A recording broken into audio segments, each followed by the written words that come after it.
آپ اللہ کے سامنے کیوں نہیں باتیں کرتے؟ ایگزیکٹ وہی بات کہ اللہ میری زندگی میں یہ چل رہا ہے، میں تھک گیا ہوں، مجھے ہدایت دیں، میں نہیں جانا چاہتا اس طرف میرے رب، میں مشکلات میں ہوں، میرے اوپر بہت امتحان آ چکے ہیں، میں بس تھک چکا ہوں. آپ کیوں نہیں اس طرح بتاتے اللہ کو؟ اللہ اس کے لیے ایک ایسا راستہ نکال دیں گے ہر مشکل سے نکلنے کے لیے کہ وہ سوچ بھی نہیں سکتا.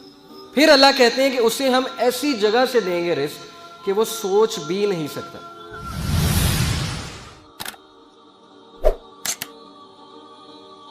یہ ہے انبیاء کی کوالٹی جو اللہ نے ہمیں بتائی ہے کامیاب ہونے کے لیے. زندگی میں کامیاب ہونا ہے تو صرف شکایت کس سے کرو؟ اللہ سے. کمپلیننگ اونلی ٹو اللہ.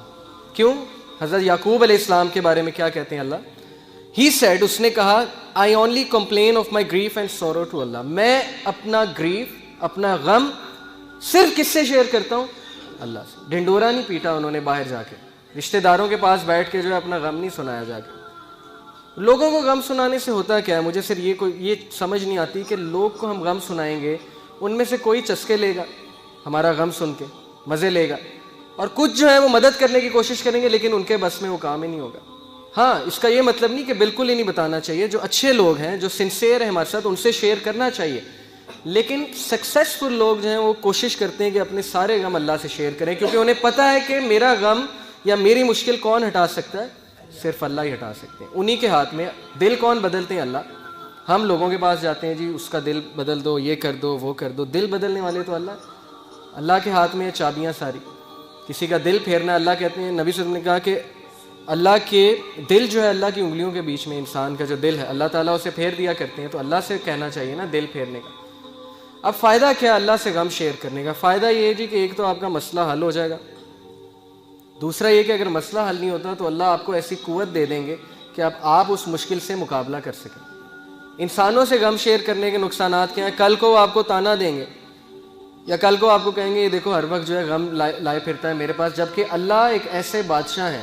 آپ بادشاہ کے پاس جائیں نا، کسی دنیاوی بادشاہ کے پاس، اور اسے کہیں جی میں نے آپ سے بات شیئر کرنی، کہے گا اچھا چلو کرو. اگلے دن جائیں گے وہ پھر سنے گا، تیسرے دن جائیں گے پھر سنے گا، چوتھے دن کہے گا یار تم ڈیلی آ جاتے ہو میرے پاس یہ بات لے کے، نکل جاؤ یہاں سے، روزانہ آ جاتے ہو. لیکن اللہ جو ہیں وہ واحد بادشاہ ہیں اس کائنات کے، جو ناراض ہوتے ہیں اگر بندہ ان کے پاس نہ آئے. میں ہمیشہ مثال دیا کرتا ہوں، میں ٹیچر ہوں اور نالائق اسٹوڈنٹ میرے پاس آئے تو مجھے زیادہ خوشی ہوتی ہے. لائق کا تو مجھے پتہ ہے اس نے تو آنا ہے، لائق کا گریڈ اچھا آ جائے مجھے پتہ ہے ٹھیک ہے اچھا آ گیا. نالائق اسٹوڈنٹ کبھی میرے پاس سوال پوچھنے آ جائے یا مدد مانگنے آ جائے، سر مجھے سمجھائیں، مجھے اتنی خوشی ہوتی ہے. تو گناہ گار بندہ جب اللہ کے پاس جاتا ہے تو اللہ کو بہت خوشی ہوتی ہے. اور شیطان ہمیں کہتا ہے کہ نہیں تیرے گناہ بہت ہیں، تو نے یہ کیا ہے، تو نے وہ کیا ہے. نہیں، یہ بالکل شیطان کا دھوکہ ہے کہ ہمیں اس چیز سے دور کر دے. سورس آف پیس، السلام اللہ کا ایک نام ہے، ایک ایٹریبیوٹ ہے. السلام کا کیا مطلب ہے؟ گیور آف سیکورٹی، سیکورٹی دینے والا، تحفظ دینے والا. شیطان ہمیں تحفظ دینے والے سے دور کر دیتا ہے. اس کے بغیر کوئی تحفظ نہیں ہے اللہ کے بغیر.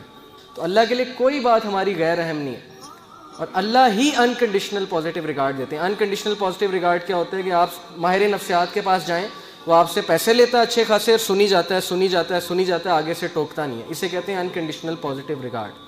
لیکن اس کے وہ پیسے لیتا ہے. آپ جب سارا اسے سنا دیتے ہیں، آپ کہتے ہیں تو بڑا اچھا بندہ ہے، اس نے تو میری ساری سنی ہے، مجھے ٹوکا نہیں ہے. تو بھائی اللہ تو پیسے بھی نہیں لیتے. آپ اللہ کے سامنے کیوں نہیں باتیں کرتے؟ ایگزیکٹ وہی بات کہ اللہ میری زندگی میں یہ چل رہا ہے، میں تھک گیا ہوں، مجھے ہدایت دیں، میں نہیں جانا چاہتا اس طرف میرے رب، میں مشکلات میں ہوں، میرے اوپر بہت امتحان آ چکے ہیں، میں بس تھک چکا ہوں. آپ کیوں نہیں اس طرح بتاتے اللہ کو؟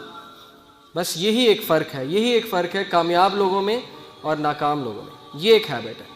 تو اس کا فائدہ کیا ہے جی؟ اللہ سے غم شیئر کرنے کا، اللہ سے بات شیئر کرنے کا فائدہ کیا ہے؟ سورہ طلاق میں اللہ نے وعدہ کیا ہے. اللہ نے کہا کہ جو کوئی بھی میرا تقوی اختیار کرتا ہے، تقوی سے مراد ہے کہ مجھے پہچانتا ہے اور میرے پاس آتا ہے اور میرا کہنا مانتا ہے، اللہ اس کے لیے ایک ایسا راستہ نکال دیں گے ہر مشکل سے نکلنے کے لیے کہ وہ سوچ بھی نہیں سکتا. اور اس کی تفسیر حدیث میں آتی ہے کہ جو شخص استغفار کو لازم پکڑ لیتا ہے اللہ اس کو ہر مشکل سے نکال دیتے ہیں. پھر اللہ کہتے ہیں کہ اسے ہم ایسی جگہ سے دیں گے رزق کہ وہ سوچ بھی نہیں سکتا. یہ سورہ طلاق میں وعدہ ہے اللہ کا کہ ایک ہم اسے مشکل سے نکال دیں گے، دوسرا ہم اسے ایسی جگہ سے رزق دیں گے کہ وہ سوچ بھی نہیں سکتا. ایک واقعہ ہے چھوٹا سا. ڈاکٹر ایان ایک سعودی عرب کے ڈاکٹر ہیں، پاکستانی ڈاکٹر ہیں، بہت بڑے نیورو سرجن ہیں. وہ اپنا واقعہ سناتے ہیں, یوٹیوب پہ یہ ویڈیو بھی موجود ہے, دا پاور آف اللہ کے نام سے یوٹیوب پہ. وہ اپنا واقعہ سناتے ہیں, کہتے ہیں کہ میں ایک بار آپریشن کرنے جا رہا تھا یورپ میں کسی دوسری کنٹری میں, سعودیہ سے. تو راستے میں اتنی ٹربولنس ہوئی, اتنا طوفان آیا, تھنڈر اسٹارم آیا کہ جہاز جو ہے وہ پارک کرنا پڑا ایئرپورٹ میں. کسی بیچ میں کہیں رکا جہاز, کسی ایئرپورٹ پہ جہاز کو کھڑا کیا ایئرپورٹ پہ. اب میں نے کہا جی کہ میں نے تو وہاں پہنچنا ہے آپریشن کرنے, آپ جو ہے جہاز کو چلائیں. انہوں نے کہا کہ جی ہم آپ کو پہنچانے کے لیے دوسروں کو تو خطرے میں نہیں ڈال سکتے نا, آپ ایسا کریں کہ آپ گاڑی پکڑیں, آپ نے جہاں جانا ہے نا وہ قریب ہی ہے, اتنا دور نہیں ہے, آپ گاڑی پکڑیں, ٹیکسی پکڑیں, اس پہ آپ چلے جائیں. انہوں نے کہا چلیں ٹھیک ہے. انہوں نے ڈرائیور کو پکڑا, ٹیکسی کو پکڑا, چلنا شروع ہو گیا. راستے میں طوفان مزید تیز ہو گیا اور وہ گاڑی ان کی ایک گھر کے سامنے جا کے رکی, مجبوراً انہیں روکنی پڑی طوفان میں وہ گاڑی. اب اس گھر کے سامنے جا کے رکی, انہوں نے نوک کیا تو ایک بڑھیا باہر نکلی, بہت بڑھاپے میں تھی, جھریاں پڑی ہوئی تھی اس کے چہرے پہ. انہوں نے کہا جی ہمیں اندر آنے دیں, بہت بارش ہے, بہت طوفان ہے, ہمیں ڈر ہے ہمارا ایکسیڈنٹ نہ ہو جائے, تو ہم ذرا ٹھہریں گے, کھانا شانا کھائیں گے, نماز پڑھیں گے, پھر نکل جائیں گے.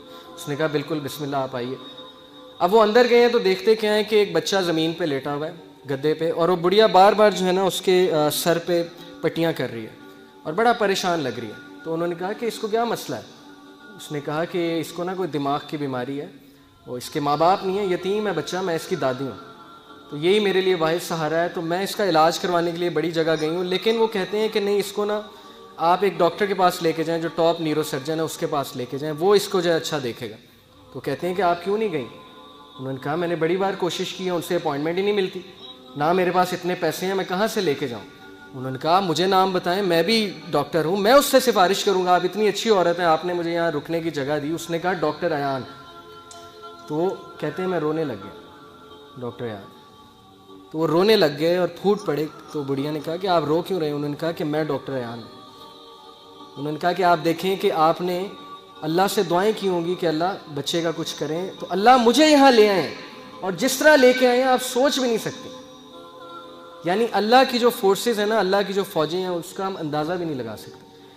لیکن ہم اس سے بالکل غافل ہیں, شیطان نے ہمیں اس سے غافل کیا. ہم اللہ سے مدد مانگنے کی بجائے ہم دوسروں کے پاس بھاگتے ہیں. تو ایسے بڑے واقعات ہیں, آپ کو سلف کی زندگیوں سے ایسے بڑے واقعات مل جائیں گے جس میں ثابت ہوا کہ اللہ جب اپنی فوجوں کا استعمال کرتا ہے تو پھر اللہ ناممکن کو بھی ممکن بنا دیتا ہے. موسیٰ علیہ السلام, آپ سوچیں, دشمن کا بچہ, جو دشمن ہے, دشمن کا بچہ, فرعون سارے بچوں کو قتل کروا رہا ہے کہ کس لیے کہ کل کوئی کھڑا ہو کے میرے خلاف نہ نکل پڑے. بنی اسرائیل کے سارے بچے قتل کروا دیے, لیکن اللہ اسی بچے کو اس کے محل میں لا کے پرورش دلوائی جس نے اس کو بڑا ہو کے شکست دینی تھی. یہ امپاسبل ہے, ہالی ووڈ بھی اس طرح کی مووی نہیں بنا سکتا, اس طرح کا سین کریٹ نہیں کر سکتا, لیکن اللہ نے کیا, اسی بچے کو اس کے محل میں لے آئے. تو اس لیے اللہ کے لیے کچھ امپاسبل نہیں ہے, یہ بات ہمیں پتہ ہونی چاہیے.